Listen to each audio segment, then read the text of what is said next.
Welcome to We Need to Talk Now, presented by AT&T. I'm Alicia Jay, and I'm here with Ashley Nicole Moss. Hello, How you everyone. doing, How are Ashley? you? I'm doing okay. I broke a nail, so I'm not great. Girl, So now my hands are weird looking, but outside of that, we're here. We're doing it. Season's just a couple days away. We got a lot to talk about, so we're here. It'll take my yes. mind off my nail. Yes, let's keep our minds off of your nail for sure. I know it's hard when you have one that is missing. I It's know. just, it Look at throws it, and off the it's my balance. favorite finger, guys. Oh, not that one too. Not that one too, Ashley. I Oh. know. Well, hopefully you get that repaired really quickly because, like you said, there is a season of WNBA coming up. It's right around the corner. You got to get your nails ready for that. But No, also, that's there's a right. lot going on in women's sports. But before we get into that, Ashley, yesterday was Mother's Day. Yes, it And, was. I noticed that we both put up these beautiful pictures of us and our mothers. And we're definitely going to show those here. Well, that's me and my mom right there. I was having a full conversation with her. Look at the couch. Oh my gosh. Yes, the couch. That was actually my favorite. I wish I still kind of like had that and I could like reupholster it. But anyway, a lot of memories, a lot of childhood memories with this couch in the background. But as you can see, was having a full on convo with my mother. And she's always, the one who makes me feel better. So I wanted to post this because it's really a blessing, Ashley, to have somebody that you know that is always in your corner. And I Mhm. never take it for granted that I have that. Not many. Yes, let's celebrate it. We're Oh my celebrating it with balloons. gosh. But I never take that for granted because to be honest, there's not a lot of people that can say that they have someone like that. And so, just shout out to my mom just for always being there for me and just for making me the woman that I am today. Like I Yeah, shout out really to your fit. You had that on. Oh, listen, you already know. And I think I was like super younger than you probably think I am in this because I was 10-1 when I was born. So I came out walking. You know what I'm saying? So uh, so I have no idea how old I was in here, but probably younger than people think. But let's look at your picture with your mom. Yeah. First of all, look how Oh. cute, Ashley. Come on. This was in the Poconos. So growing up in New York, whenever, my parents wanted to get me in like the wilderness and like outside of the city and more of like quote unquote the country, we would go to the Poconos. I actually learned how to roller skate in the Poconos. And this was at some, I guess it's like campground, but it wasn't like tents. It was like day can't like you could RV and like I don't know. I honestly don't even remember, but I just remember taking this picture. Um, it was in the Poconos, like I said. And it's actually really funny because I feel like in this picture I look a lot more like my dad, and I feel like the older I've gotten, I've looked more like my mom as I've gotten older. But in this picture, I was like dead ringer for my dad's twin here, like ears, Really? eyes. Yeah, this is literally outside of my nose. I feel like if you had a picture of my dad, and my dad was in this picture rather, you'd be like, oh yeah, that's his twin. Like Well, to um me, since your dad isn't in here, you do look like your mom like a lot in this picture to me. yeah, I feel like I've always had like my mom's nose. Like if you look at our noses, it's the same. And I think I've always had like this, like her lips, and like as I've gotten older, I feel like her eyes more. But in this picture, I see my dad, like the chin, the ears, the eyes, like this is literally my dad. But now I'm definitely more my mom's twin. So when people will say, "You look like your mom," I'm like, yeah, now I see it. When I was a kid, everyone would be like, "No, you look like your dad." But um, this was like pre social media. This was when life was easy, Alicia. Like Man. this is when life was easy. And I always appreciate, I still to this day, my mom's my biggest cheerleader. She's probably the most optimistic, annoyingly optimistic person I've ever met in my life. I can definitely be a little bit of a pessimist from my dad's side.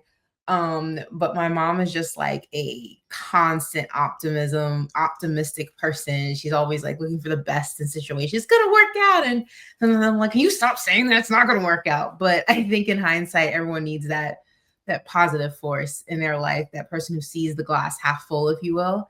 And she's that for me. So I'm glad she had a good day yesterday, and this is a good picture. So It definitely is a good picture, and I've had the blessing to meet your mom in person when we were in studio in New York, and Miss Patty. yeah, she's an amazing woman. We had some good laughs when we were there too. I can definitely see that that's your mama. For sure. You can. But It's God. but I Yeah. think it's safe to say that we both have some amazing mothers, and it was awesome to celebrate them yesterday and every day. And right now, we're going to be celebrating women's sports in all facets. Mm. We're going to get into should the WNBA push its season back? Like, that's a big conversation that a lot of people are having, and we're going to get into that. Predictions for opening weekends. I'm excited, actually. I mean, the play that we've seen in the preseason has been great, and I just Mhm. cannot wait for that season to kick off. We're going to talk about so much more. And let's start off with a weekly recap. So many things have been happening in women's sports. And speaking of Mother's Day that we celebrated yesterday, USWNT and Chicago Stars forward Mallory Swanson announced that she and her husband, Dansby Swanson, who plays for the Cubs, are expecting their first child. And of course, USWNT teammate Sophia Wilson is also pregnant. So we know that. So which means 2/3 of Triple Espresso will be moms within the next year, which And is he's so like, crazy. keep that away from me, honey. Listen, listen. But when I think about them having kids around the same time and just being athletes' kids in general, like, can't we just see all of these kids growing up together? Like, it's gonna be really cute. Yeah. And also just like some powerhouses, right? On every level. So, we saw Alex Morgan's daughter, Charlie, do her thing. I mean, she's still taking over social on so many levels. So seeing all these kids grow up is going to be really cute.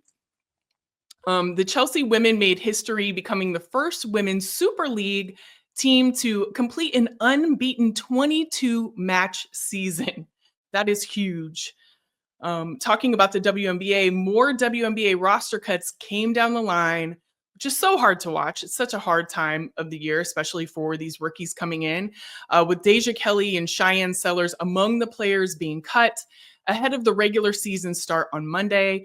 More expected this week as teams, they're getting down to that league maximum 12 players ahead of the May 15th deadline. So we'll unfortunately be seeing more cuts. And then Angel Reese and Magic Johnson are launching a financial literacy program for Baltimore high school seniors, which aims to educate high schoolers on how to build long-term wealth. And it's like, I need one of those courses too. And I'm not in Yeah. high school. So if they could extend it. I actually love this because I mean, obviously, Angel's new to the world of professional sports, and she's having her hands in so many different things. We talk about it frequently, but Magic Johnson, for people who aren't aware, was really one of the first athletes to really dive into that entrepreneur world. Had multiple franchises, when it came to restaurants and things like that. He had movie theaters. We know now what he's doing with like the Dodgers and what he did with the Lakers. Magic Johnson really kind of set the blueprint. I would say him and Jordan did a really good job at like setting the blueprint of athletes having their hands in things outside of the world of sports, or even if it was sports adjacent or a sports franchise, obviously for them later down the road, just having multiple streams of income and how that really helps to build generational wealth. And obviously, not everybody has Magic Johnson, Angel Reese, Michael Jordan money, but just showing, especially Black and Brown people who are already at such a disadvantage when it comes to the economical foundation of our country, just showing them different ways to just stretch a dollar and make that dollar be profitable in the long run. He was one of the first people to do it. So her teaming up with Magic is a great, great look. And I hope that, and doing it in a city like Baltimore, a marginalized city like Baltimore, which is predominantly, as we know, has a lot of inner cities of Black and Brown people who could really use programs like this, especially at the high school level, is a great look. So shout out to her. I really enjoyed reading this article about what they're doing. I agree. And I also love that it's in high school that this is happening, Right. because that is the way the earlier the better that you can get this financial literacy and get your money into the right places and really understand what money does and how it can propel you forward. So having it in high school is invaluable. So I absolutely love this program all the way around. Girl, because like if we don't keep it a bug, I didn't need to learn geometry. You could have told me about taxes. Just Listen, saying. period. Because the Pythagorean theorem or whatever the heck it was called, I haven't used that since I graduated. Not Now, if you one would have taught me time. how to file some damn taxes, that would have been helpful. Thanks. Like, Exactly. I still need help on the taxes. that's what I'm Okay. saying. To Like, this very moment. y'all teaching me how to find the square root of a rectangle. Like, can you teach me how to, like, I don't know, when I go to the mechanic to not, get gypped every time? Like, can you What? help me out? Like, How do I write off certain things on my taxes? you Like know there what are I'm people saying? leaving money on the table that they don't even know about. So Come on now. Yeah. teach me. Teach us. Like, shout out to these high school kids. Wishing you the best of luck. Moving on, we're gonna go from the classroom to the recording room, the studio, if you will. And Flaugier dropped a new track which shouted out Caitlin Clark, and the line goes double C on my jacket, like Caitlin Clark. Very cool. Getting a shout out in a rap song if you're Caitlin Clark. I wonder if she's playing that in the locker room this season at any point. Which then begs the question, which women athlete, should be featured on our track next? Obviously, Serena was shouted out in the Not Like Us song. Kendrick Lamar, if you guys haven't heard it, I don't know where you've been. But who would you like to see get shouted out next on a track? Well, when it comes to Flaugier, I would have said Angel Reese, but she already did that in a song that she performed on the ESPYs. I don't know if you remember that, but Lil Wayne was in that song, but she shouted out Joe Burrow, I believe. And then also Angel, she said, keep me a double. I feel like I'm Angel Reese. And that was in Came Out a Beast was the song that she already did that for. So, she already did Angel. I'm thinking about the league, right? Yeah. She did Caitlin. How about Aja Wilson? I mean, let's get a little Aja Wilson drop in there. With everything that she's doing right now, you could put something about her shoes, the A1s or something in there. Day one since A1, whatever the case may be. I'm not a rapper and you don't want me to be, but I can see that drop for sure. Well, we will have to wait and see who is next to be featured on a track. But in the spirit of Mother's Day being yesterday, Courtney Vandersloot and her wife, Allie, celebrated their first Mother's Day by announcing the birth of their baby girl, Jana Christine, while Sam Kerr and Christy Mewis announced the birth of, I love this name, Jagger. Absolutely such a fire name. Congrats to all the mamas. I gotta say, I love the name Jagger. Such a dope name. Again, you know how much I love names that could be for both men and women, girls and boys. So I love Jagger. It's a very cool, hip, unisex name. Love it, love it, love it. Again, congrats to all the mamas expecting, all the mamas who will be giving birth soon. You guys definitely make the world go round. I also love when people just pop out with babies, by the way. Like, hey, had a baby. Yeah. Like, or hey, pregnant. Listen. Something. I mean, there's something to keeping that process. And I'm not saying they both did it the whole time, but there's something to keeping that process just to the couple or however the baby can, whether it be with a surrogate or whatever the case may be, just being like, yeah, we welcome this baby into the world and not having to share everything. I don't know. I love that. I'm not mad at it at all. Do whatever works for you and your family, everyone. Yep. Taking it to the mount, though, the greatest show on dirt, aka the NCAA Women's Softball Tournament, announced its bracket over the weekend, with Texas A&M earning the overall #1 seed, beating out 4-time defending champion Oklahoma for the top spot. An astounding 14 SEC teams are in the NCAA tournament. So not only do they run football and basketball, but now they also run softball. So with 7 of them seated in the top 8, Alicia, 14 teams to choose from, but who are you leaning towards? I'm going to go Oklahoma. I know it's very hard to two-peat, three-peat, or it's very hard to repeat, three-peat, four-peat, even 5-peat. But if anyone can do it, I'm thinking Oklahoma can do it. But who are you leaning towards? You already know I'm leaning towards, even though they're the number one spot, they're technically the underdog with Oklahoma, winning all of those, right? Like people are looking for them to win again. And so I'm always going to go with the other team, Texas A&M. Like, let's go. Let's win this whole thing. Prove that you're the number one and you should be. So yeah, definitely. But also the SEC is definitely the overall winner in this, having all those teams in the tournament. Absolutely. The SEC is killing it from a multitude of different sports. They're saying, look, you thought we were just football? Think again.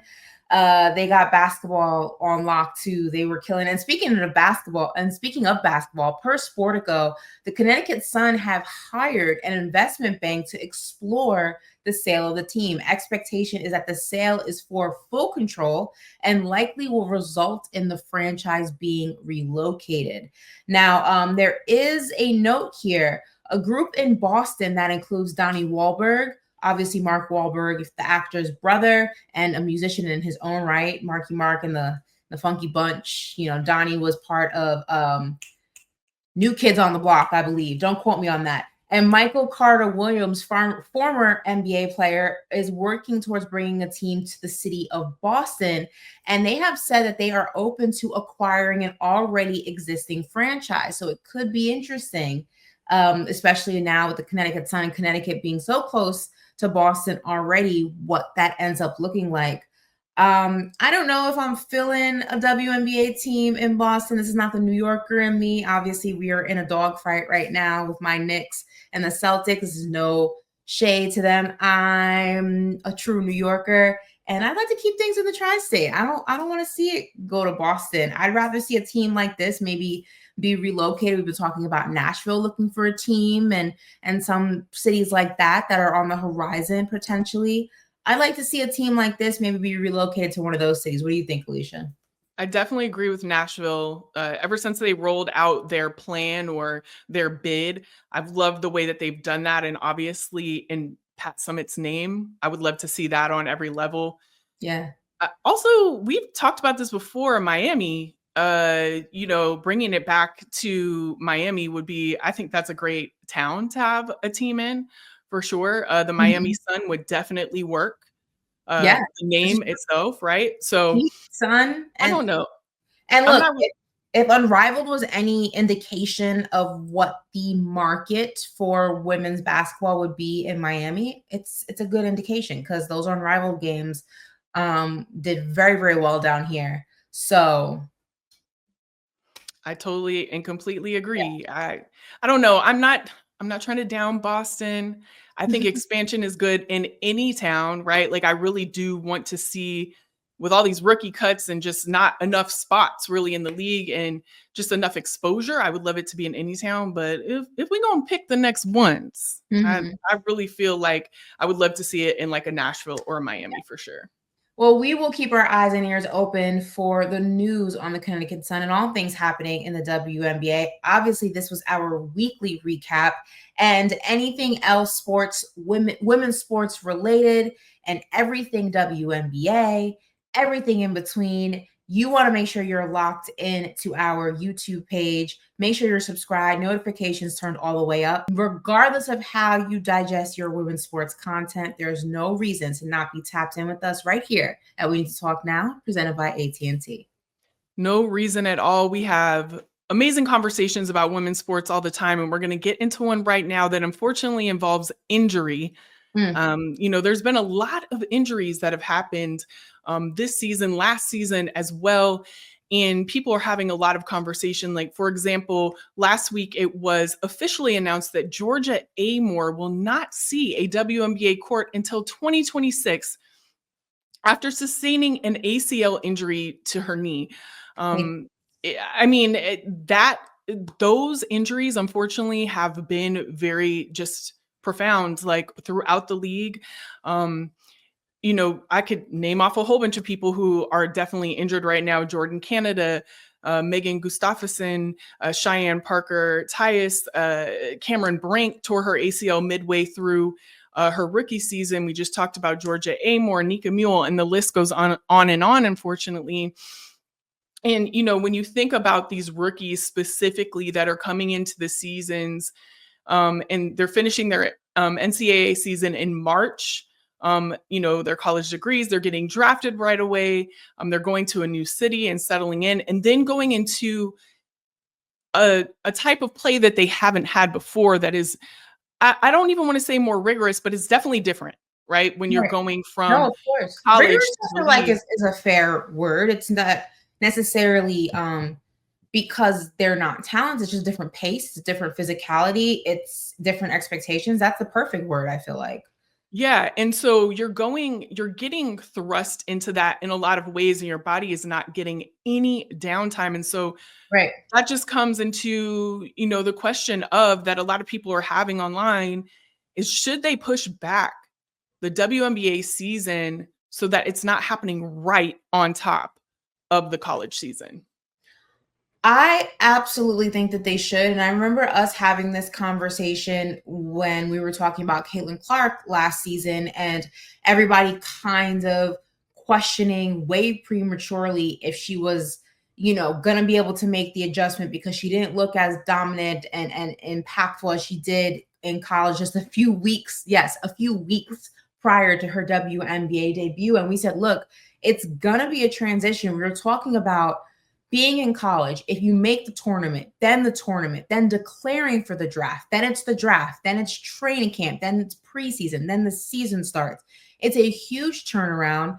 You're going at a speed that you've never had to you've never had to move at before as a college student, as a college athlete. It's a huge transition period. It's a new playbook. It's new physicality. It's essentially, in some aspects, new rules, new expectations, new cities, new homes. I mean, there's so many things to have to get adjusted to that I just feel like not having a break, even if it's a small one, just doesn't do justice for these rookies. We're not really getting the type of rookie seasons and performances that I feel like we could, because you have to understand there would be months and those months where they're getting acclimated are very much part of the WNBA season. It's not like, when you talk about the NBA, for example, the draft is in June. Training camp doesn't start until September. Then you have summer league in July, but then you have a whole month of August. You have basically half the month of September before training camp starts. Preseason then is not until October. So when you talk about the NBA, I'm going to make the comparison because that's probably the closest thing I can do, is you see these dominant rookie performances from NBA players because there's a lot more leeway in making that transition. It's not so rushed. Even when you talk about the tournament to the draft or the tournament to the combine, the lottery is tonight. The combine starts to like this week, roughly. The tournament ended in March. We're in May. It's been a month and almost a month and a half of downtime for these guys. It's just unfair to these women. It's unfair to these young women. It's unfair to these rookies that they are not given ample time to just take a breath, adjust, and get ready for their next chapter. It's just not fair. It's too congested. I couldn't agree more. And I think when you look at this, people talk about the physical aspect and how your bodies are going through so much, but also their minds are going through a lot. You're going from being a college student to being a Right. professional athlete overnight, Right. basically. And so you're going through this whole process of the draft, which is really taxing because you have to set up your look and you have your family coming in and you have to travel and you're doing something for the first time. Then you're going to a whole nother city. Yeah. Not only are you drafted, but you have to prove yourself. We've seen so many rookies that have been cut. So it's not like you're going in there and you're just going to be on the team unless, you have a certain contract, right? But regardless, you're fighting for a spot. You're not going in there with any type of guarantee. And so your mind is going through that too. When your mind is taxed, your body is going to be Mhm. taxed. And so, with both of those things in tow, you really have to look at what is happening to these rookies and how it sets the foundation for their entire careers. They are all in essentially, they're starting with a deficit because they're so tired. They're having to every single week prove who they are. They're Right. in the new league. And so when you think about the longevity of their career, when you have a foundation like that, that's not good either. So you're going to have all these players that are going to kind of be operating from a deficit if they don't get some rest. And proof of that is Caitlin Clark. She talked about feeling and getting stronger, as well as having more time to reset going into year 2 because she didn't have to go through all that. So I understand that it's really, really hard to schedule this out. I understand that people would say, well, what is that going to do? I mean, even a week's difference would be a huge difference to me. I mean, I'd like it to be more, but every single moment that they get to kind of regroup before their life is completely changed is essential. And so they need to look at this. They really, really do. It's definitely going to be interesting with the new CBA that's coming up after this season, if that's something that's addressed, because I know from the NBA side of things, there are constant conversations about shortening the season if it's too many games. And I wonder with the WNBA, if it's not about shortening the season, but moving the season back to address this very issue that we're talking about. It's definitely something that I would be surprised if it wasn't brought up in these new CBA negotiations, given just the amount of injuries that we have seen, just given the slow starts from some of these rookies and the numbers back that claim up. It's definitely something that we're going to keep our ears open for, because I think that it's a very real conversation. And I think that if there is a world in which things are shifted to make the transition easier for these rookies and ultimately just benefit these teams and these franchises with what their goal is, and that is to win basketball games, I would be surprised if this new CBA, where so much is expected to change, that this wasn't one of those things. So we'll definitely keep a lock on this and make sure we have our ears to the streets, if you will, the Twitter streets, about what's going on with this very topic here. Yeah, this certainly is not the last conversation we will have about that. So make sure you're subscribed and do all the things to lock in with us so that we can continue this conversation and keep it going. But Ashley, right now, I want to talk about a conversation that you had with a hockey player that, I think everybody needs to hear this conversation. When I was listening to it, I was thinking this is exactly the reason why we started We Need to Talk Now, is to have conversations like this. So recently you had the opportunity to sit down with USA hockey player Laila Edwards, and here's part of the interview right now. Definitely listen to this whole thing and listen to the whole thing that's going to be on YouTube as well. But let's take a look at it right now. Before I do your introduction, I just want to ask you, how are you doing? How are you feeling? I know you're in the middle of finals. Been there, done that. Don't miss it. Oh, I'm doing great. Yeah, I mean, finals, it's, my 3rd year, so I'm getting used to it and used to that student athlete life, but it's good. Yeah, and I'm happy to be on here. Well, speaking of the athlete life, you are a national and world champion hockey player. So you're balancing just being one of the best in your craft and also being a student. And doing a little bit of research on you, I realized you and I have something in common. We are both Forbes 30 under 30 alums. Mm-hmm. So congratulations. Welcome to the family. What was your reaction when you found out? I know I was taken aback. It's been on my vision board for years, and I didn't make the cut the first year I was nominated. I made the cut my last year of eligibility when I was 29. Nice. So I was very excited. How did you feel when you got the news? Oh, I was super excited. I'm trying to even remember how I found out. I want to say I just saw it on Instagram or someone tagged me in it.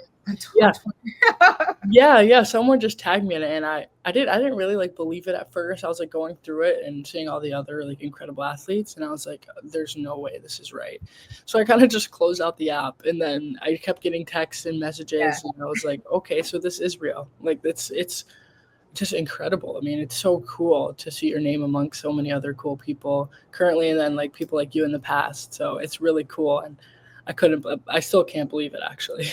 Yeah, it's such a dope little family to be part of, because when you realize how rare it is and how many people have made the cut, and you being part of the few that have, it's such a huge honor. Yeah, it's awesome. Speaking of honor, I mean, playing with your sister at Wisconsin, the two of you won a championship together in 2023. What was that like? It's difficult, I feel like being a student athlete and just balancing and managing just life and all the expectations that come with both of those lives. But to do it with your sister by your side and then to go the distance, kind of just talk me through what that was like for you.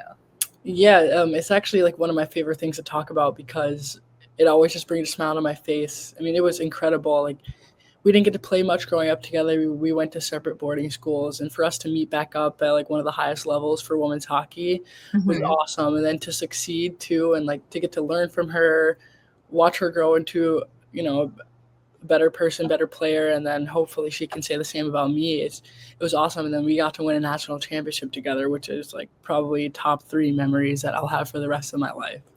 Well, let's talk about, your last couple of months, because it just adds to your story. It adds to the whirlwind of your story. Let's go through this really quick. You won a national championship with Wisconsin in women's hockey.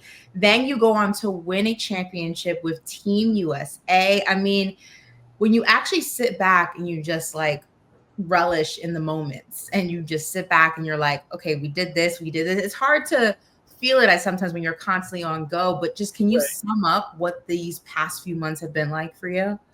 Yes, I still haven't really sat down and took a moment to think about it. It's been so crazy. I mean, we're in the fight of our lives to win the national championship.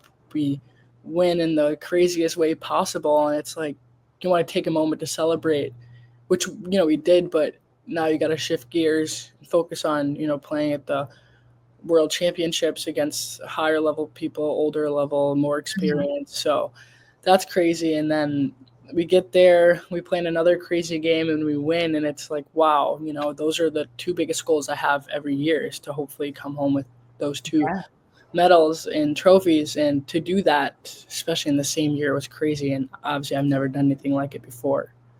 Yeah, I mean, to add to never doing anything like that before, at the 2024 World Championship, you scored a tournament-leading 6 goals and became the youngest non-goalie MVP in tournament history. So you already are in this whirlwind experience. You have a whirlwind performance. Now you're MVP.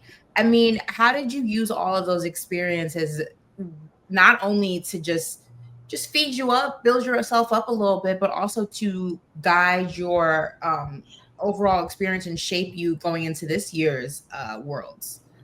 Yeah, that's a great question. I think just learning from that first Worlds, I mean, obviously in 2024, like things went well for me, but on the, the statistics and the MVP, but there were some things that I still need to learn, and there was many people who were teaching me things, and I was trying to pull a little information from, every game, every shift, every person that I could, so I can learn from it for the next World. So I think just building off of that, and like you said, it helped the confidence for sure, and just feeling more comfortable. And like I always tell people, I play my best hockey when I'm the most confident that I can be. So just working on that more mental game for me was definitely a barrier and something I needed to work on, which I think I'm, getting better at, and hopefully will continue to do so. I mean, you mentioned that confidence, and then when you talk about, being confident, usually it comes from something or doing something you know how to do and you do well at. But at this year's Worlds, you played a little bit outside of your usual position, which can shake your confidence. How did you kind of mentally and just physically prepare yourself to do something out of the norm? Oh yeah, it's funny you asked that, because I went from playing forward to the last Worlds to defense to this Worlds, which was definitely an adjustment, but one that I was willing to take on. And it was, it had its ups and downs. I mean, at the beginning, I was very low on my confidence, just negative self-talk and things like that, just being open and honest. It was a struggle for me at first, but as the tournament went on, this is something I always try to do, even when things are tough, just try to get better, like 1% every day or every shift, whatever you have to do to, make sure you leave the tournament better than you came in. So just building up my confidence, and then the people around me were, wonderful, reminding me that I belong there, and just little things like that. So building my confidence internally, and then people also helping me outside of me, which was great. And so I think I slowly got better during the tournament, and like the last 3 games were my 3 best games. So that's, how I prefer it, just to gradually get better. What are some of the things you do to kind of pull yourself out of those ruts and just kind of reshape your mindset away from that negative talk, because it's something we hear often with athletes. And imposter syndrome is something that is very spoken about, and more people are learning about and experiencing in them with themselves. So obviously having a support system helps, but they're not with you 24/7. So what is it that you do when you're alone, when you wake up before a game, whatever the case may be, to kind of pump yourself up? Right. I mean, you use imposter syndrome, and that's something that I've definitely struggled with at the national level, just being young and new to the program. But I just have to constantly remind myself, like, you're here. And the first year I was like, okay, you're here, you deserve to be here. And then the second year I'm like, all right, you made your bed and now you have to, lay in it. And it's like, you've put in the work, you're here for a second time, you belong here. Kind of just telling myself those things, and then remind myself how grateful I am to be there, because, approaching certain things with gratitude can also help, because like there's so many people that would do anything to be in my position. And, I'm playing with the best of the best against the best. So it's such an honor, and just reminding myself to have fun. That's what I write like smiley faces on my gloves or on my stick, just for a little reminder. And once I remind myself that it's fun, I kind of reset and just go from there. 2023, I want to take it back a couple of years. At 19 years old, you become the first Black woman to play for the U.S. senior national hockey team, and the first Black woman to score a goal for Team USA at the Women's World Cup. Obviously, it's an honor. It's a privilege. You wear it with such pride, but also having a historic stat on your resume like that is a big burden to hold. You feel an extra level of pressure to just constantly perform. Or maybe sometimes you don't. What was that like for you, kind of obtaining that, relishing in it, and then knowing like, all right, well, now I got to level up? Right. I definitely did an experience, a mixture of both of those things. At first I was like, well, this is a big deal. It's a lot of pressure. And I always like to remind myself, it's cliche, but pressure is a privilege. So I constantly reminded myself that. And I was like, all these people are looking up to me. Like, this is a big deal. I can't mess up, things like that. But I'm like, no, I'm just going to look at it personally as I've, achieved a tremendous goal, but now the real work starts. Keep working so that, people of color, but anyone, but more specifically people of color, can see me and say, okay, she's at that level, but she's also succeeding at that level. Because it's one thing to get there, but to be able to succeed there and be like a real role model, I think is a really big deal and can make that much of a difference. But yeah, it was definitely a lot of pressure at first, but I'm very honored just to be that historic factor, make that history. It's kind of crazy that it took that long, but I'm still grateful, and I'm hoping that it'll make an impact to the game. Before 2023, I wonder what your experiences in the sport were like, because when we think of football, when we think of basketball, you're used to seeing so many Black and brown faces. And even with baseball, because so many of those athletes come from the Caribbean and Hispanic countries, and you see color. But when it comes to sports like golf and hockey and even tennis, up until, recently, we're starting to see more and more brown and Black girls and men and people in general play the sport. It still is the minority in some of those sports. So before that year, what was your experience like in a sport where you were always the minority? Yeah, for sure. I mean, once again, just being like open and honest, it was hard at times, and there were plenty of times, unfortunately, where I like wanted to quit because of it. But I don't want to instill fear in anyone. I want them to see that it's worth it, going through those hard times and not seeing anyone that looks like you, getting weird looks when you walk into the rink. There were even times where I was asked, oh, are you in the right place? Or they would tell my parents, the basketball court's that way.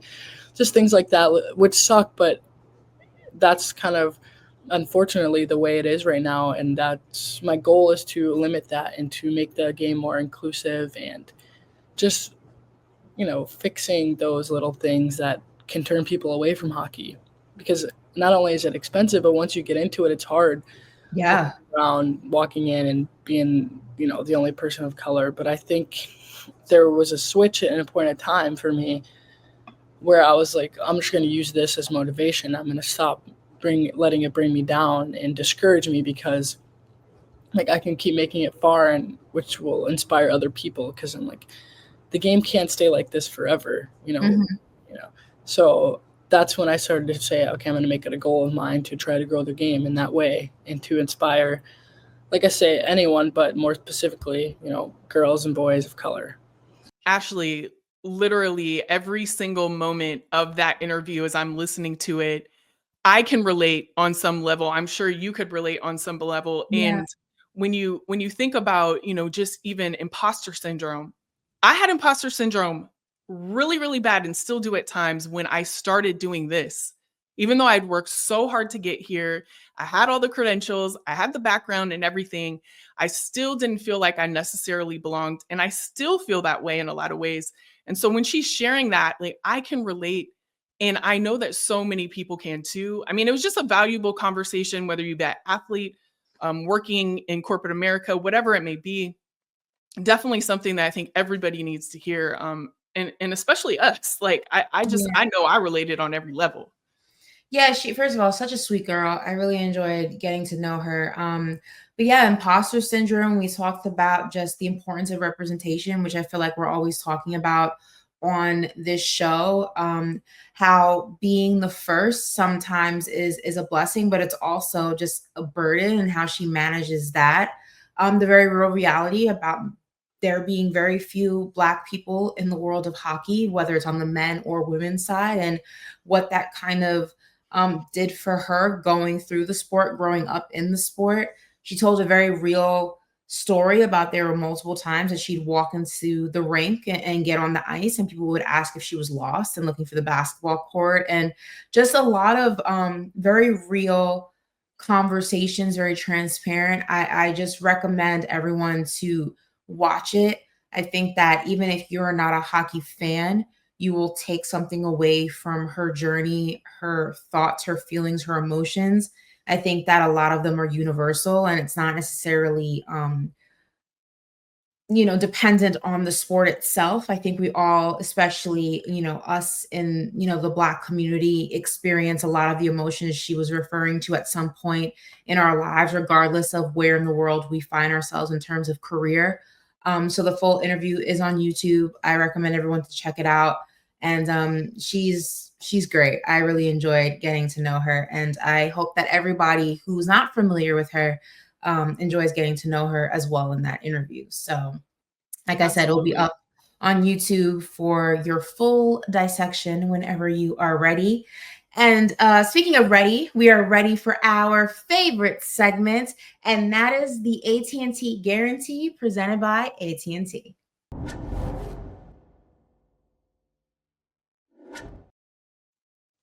Now, actually, this is a segment where we are going to guarantee that something is happening in the world of women's sports. Mm-hmm. I'm going to kick it off because we know I'm in the Bay Area. We know that super Bay Area. Period. I was going to anyway. And I am going to guarantee that the Valkyries in their home opener are going to win over the Sparks. They're going to get that first historic regular season win at Chase Center.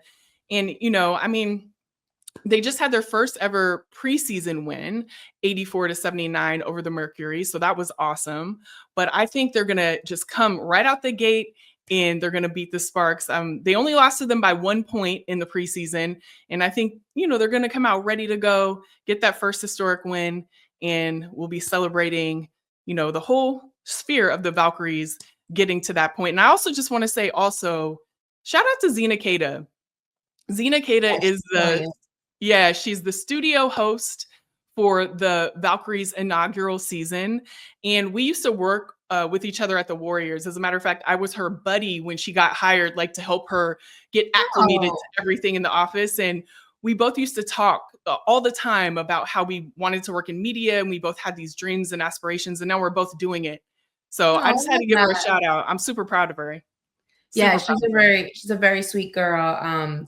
She's come in my DMs a few times and like asked for advice. Never met her, but she just has great energy.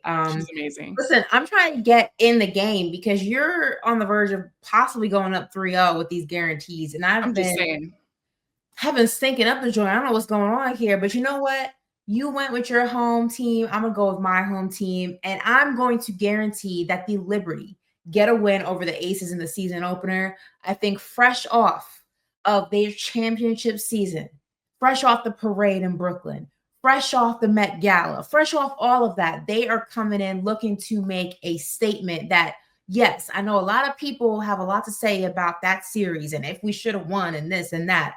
We're going to remind you that we are the reigning champs, and this is how we're going to show you by playing championship Liberty basketball.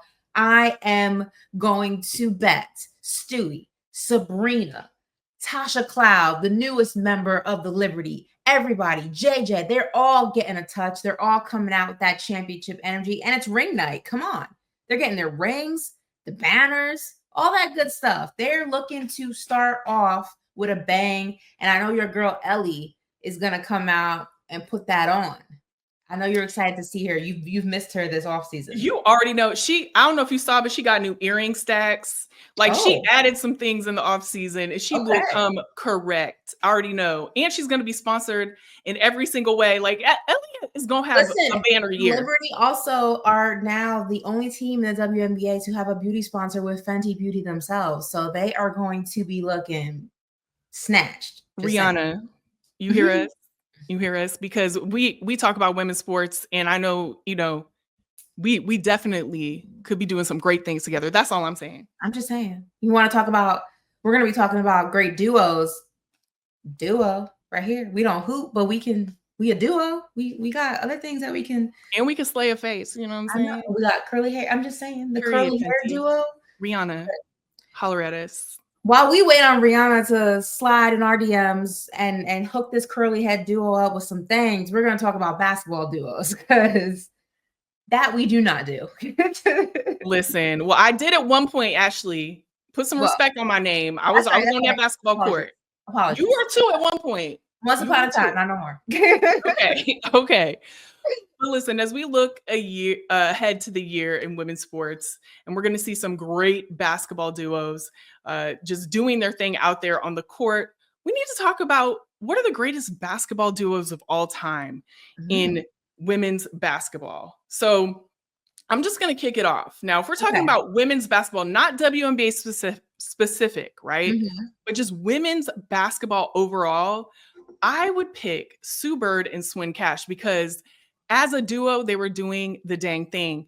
2 NCAA Division I championships in 2000 and 2002, 2 Olympic gold medals in 2004 and 2012, a WNBA championship with the Storm in 2010, and a FIBA World Cup championship in 2002. So it's like when you think about them as a duo overall, like college, WNBA, international, all they had it on lock as far as I was concerned. They had it on lock. And Emma says, my mind cannot comprehend those two being teammates. Not going to lie, I'm too young. You know what, Emma? You didn't need to throw that in there. Nobody asked you to throw that in there. I know. Nobody asked you to age check yourself. Emma, like, it's interesting you have Sue Bird because I also have Sue Bird, but I'm going Sue Bird and Lauren Jackson, Seattle Storm. You talk about 2002 through 2012 were their primary years together. 2 titles in 2004 and 2010. I just think that Bird, when you have Sue Bird and you have her elite passing, when you have her leadership, and then you have Jackson's ability to score and her defensive dominance, they were just the Wade and LeBron while they were together, just ultimately dominant, just running the WNBA. Even on the years that they weren't champions, they were just giving us incredible basketball. I feel like they were just an unstoppable force for a decade. A lot of what we see on the court now is trying to emulate a lot of the things they did really, really well. And again, Seattle trying to get back to those glory days. This is where the world realized that WNBA basketball in Seattle is the championship DNA teams that you want to once again try to emulate within your franchise, within your organization. I just think just a phenomenal, legendary duo on both sides of the ball, both sides of the court, and just the ultimate competitors. It just Hall of Famers, man, just Hall of Famers. Definitely. And, that's a great duo, but I don't think we could have this segment without talking about a trio that is historic on every single level. I mean, I know it's a trio, not a double, but I feel like it wouldn't be right without mentioning this. And that is the big three with Cheryl Swoops, Cynthia Cooper, and Tina Thompson. I mean, come on. Won the first 4 championships in WNBA history, all pioneers of the league on every level. They still hold countless records in the league and will forever be in the history books as the trio to change women's basketball forever. And their accomplishments and impact on the league continue to be recognized and celebrated today. I mean, I didn't feel right finishing this without saying their 3 names. I know it's not a duo, Ashley, but I don't know. I can give an honorable mention and say greatest duo ever, UConn, and insert your favorite athlete. I mean, insert an athlete from Stewie to Paige. I mean, to Fee. The list goes on and on. UConn is part of one of the greatest multiple duos we've ever seen. I mean, multiple championships, just keep running it back. I don't know if you saw that video of Gino with the rings and it was just a waterfall of championship. That was wild. That was the ultimate flex. I mean, you want to talk about duos. That is the ultimate duo. Next duo that could come, I know it's way too early to put them in the category of the women that we've named, the ones we didn't, but we got some people in the building. Aaliyah and Caitlin could be a historic duo one day. You have Angel Reese and Camilla. I mean, who are you thinking that right now could possibly be the league's next great duo? You know who I'm really excited for, especially after seeing the highlights of them playing in the preseason, is Paige and Enrique. Ooh. There was even a highlight. I don't know if you saw it, Ashley, but Paige threw this crazy pass to Enrique, and her response, I mean, her face was like, yo, this is where we're at now. This is what we're going to be doing. Like, she was pumped, and she obviously finished the shot, but her face tells the story. She's excited about what is happening, and who wouldn't be with Paige on your team? And just the overall, I just have to say, the overall energy of that team, I'm so happy to see it is where it is where it is at now. But I could see them being an amazing duo moving forward. Absolutely. Well, something that I wanted to talk about, Ashley, before we get out of here that I thought was amazing is that English rugby player, Sadia Kabea. She actually created something that is so needed within rugby, and that is she developed satin headgear. As a rugby player, you wear headgear to protect your head, obviously, on many levels, especially like your ears and the sides of your head with all of everything that they do in rugby. I mean, it's essential. But as a rugby player who is Black, that has curly hair, she saw a need that there needed to be a satin lining for that headgear, because there were so many times when, her hair would either get damaged or her style would be ruined or whatever the case may be. And she really felt like it was a hindrance for Black people or people with curly hair, Black and brown people, to get into rugby. And so she said, being a Black girl in rugby who has curly hair in a sport where I'm a minority, I thought, why not create something that can knock down a barrier for people joining the sport? And she did it. So she saw a need, she's filled it. And I'm really excited about this because it's bringing more awareness to rugby, but also the fact that there are still things that need to be changed to include everyone, to make everyone feel seen, and to also, even do things like protect the hair of people that are playing rugby. And so I just absolutely loved seeing this. And I just love when someone sees something that can change the dynamic and change the trajectory for a sport, that they do it.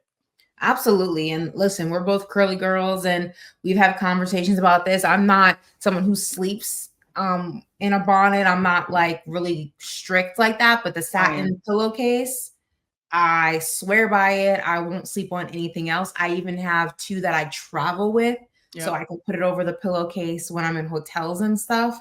And we've spoken about our curly hair journey and how long it's taken us to kind of develop a love affair with our hair, and how growing up there weren't that many options for people with hair like ours or even different texture than ours. So I love that, the spaces that still haven't been filled for people with hair like ours, or kinkier or thicker or thinner, or all the different types of textures within the Black community are being filled in, because I think that even the smallest of things can kind of just make somebody not want to be part of something because it makes them feel uncomfortable or not beautiful or whatever the case may be. And I think sports are so universal, and everyone should be able to play whatever sport speaks near and dear to their heart. And in order to do that comfortably, you have to be comfortable. And that starts with your hair, your body, your mind, everything in between. So shout out to her. Shout out to everybody filling the gaps, the void. Shout out to us, because that's what we're doing right here on We Need to Talk Now, presented by AT&T. Want to remind everybody to follow us on all of our socials here, to make sure you are subscribed with notifications turned all the way up on YouTube.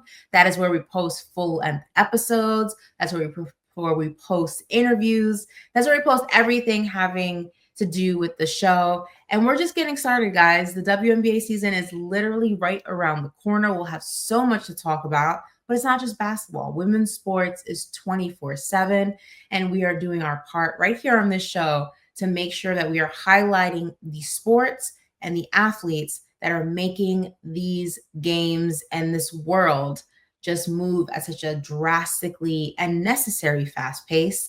And at the end of the show, there will also be our QR code. So if you want to listen to us instead of watch us, you can do that as well. For myself and for Alicia, we'll be back next week. Peace, guys. See you next week.